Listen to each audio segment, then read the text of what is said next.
Sa tinagal-tagal ng panahon ay sa wakas, nagsalita na rin si Casey Concepcion at ang ibinunyag niya ay ikinagulat ng maraming mga netizens sa isang taos-pusong mensahe na ibinahagi sa pamamagitan ng kanyang Instagram stories at personal vlog.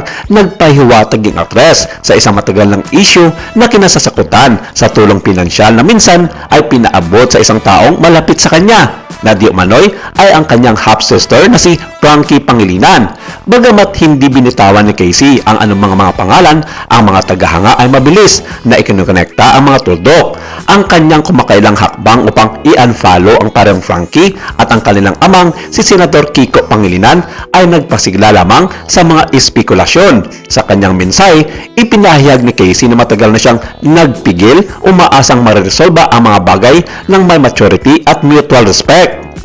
Ayon kay Casey, nagsimula ang isyu sa isang pribadong kasunduan. Walang legal na kontrata, tiwala lang.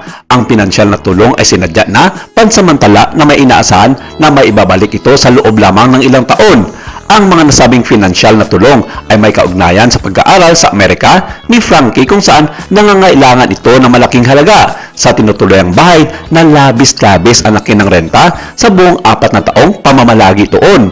Dagdag pa rito ang mga personal na gastusin hanggang sa mga magagarang mga sasakyan na ginagamit ni Frankie sa araw-araw na buhay sa Amerika. Gayunpaman, lumipas ang maraming mga taon nang walang mga salita o pagsisikap na ginawa. Ang sabi niya, ang social media ay sumabog sa mga reaksyon.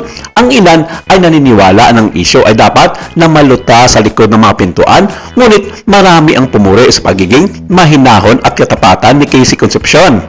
As of writing, wala pang tugon mula kina Frankie Pangilinan, Kiko Pangilinan o Sharon Cuneta.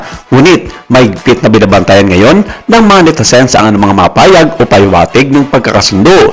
Dagdag panggatong sa apoy, napansin ng mga matutulis na mga mata ng mga tagahanga na in-unfollow ni Casey sina Frankie at Kiko sa Instagram. At paulit-ulit din ito na pinapalaw na hindi alam ng mga fans ang mga ganitong senaryo sa social media ni Casey Concepcion.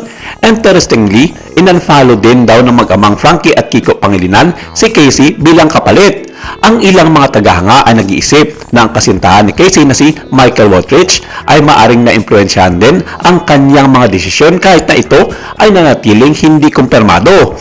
Habang naghihintay ang publiko ng mga karagdagang update, isang bagay ang malinaw. Si Casey Concepcion ay gumuhit ng linya at sa paggawa nito ay nagdulot ng mas malawak na pag-uusap tungkol sa pagtitiwala, mga hangganan at kung ano ang ibig sabihin ng tunay na ginagalang ng mga pinakamalapit sa iyo.